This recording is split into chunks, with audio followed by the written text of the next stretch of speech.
In prepping to film that last reel about how I got into $60,000 worth of debt, I actually went through the last 10 years of my budgets and spending trackers and tallied up all of the main categories of how much income I made and how much I spent, how much I paid off in debt, how much I saved, and how much I invested. And it's actually kind of crazy. So, in those 3 years that I really went into the hole and I got into $60,000 worth of debt, in 2017, I made $25,000 after tax and I spent $42,000. The largest of that was shopping at $13,700.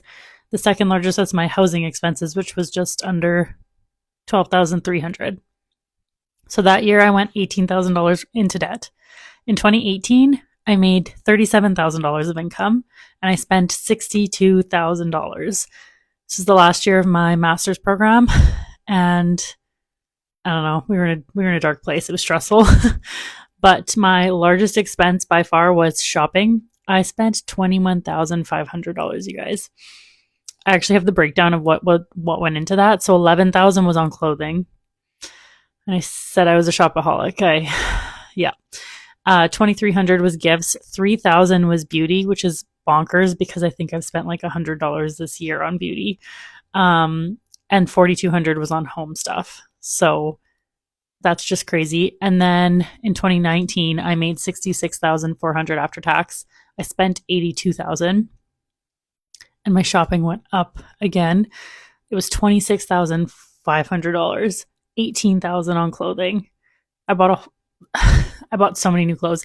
This was right around the time that influencing and linking and affiliate purchases and sharing my wardrobe links became a thing, and I was obsessed. I found a couple influencers who I just wanted to be them, and I figured if I just bought everything that they told me to buy every single day, I would love myself. And turns out that's not how that works. So had to learn that one the hard way. But yeah, I spent $18,000 on clothing, $1,300 on gifts, $4,200 on beauty, and $2,700 on house things. So yeah, that year I went $15,000 into debt, and I didn't mention this, but in 2018 I went $25,000 into debt. So that was how the $60,000 accumulated over those 3 years. And then I spent the following 3 years paying it down. I will do a deep dive on that in the next little series. But yeah, anyways, if you have a shopping problem, I've been there. I feel you. I still love shopping, but I still spend more than the average person probably does, but I have learned to rein it in, and I'm in a much better financial situation than I used to be. So I feel you. And you can improve your situation too.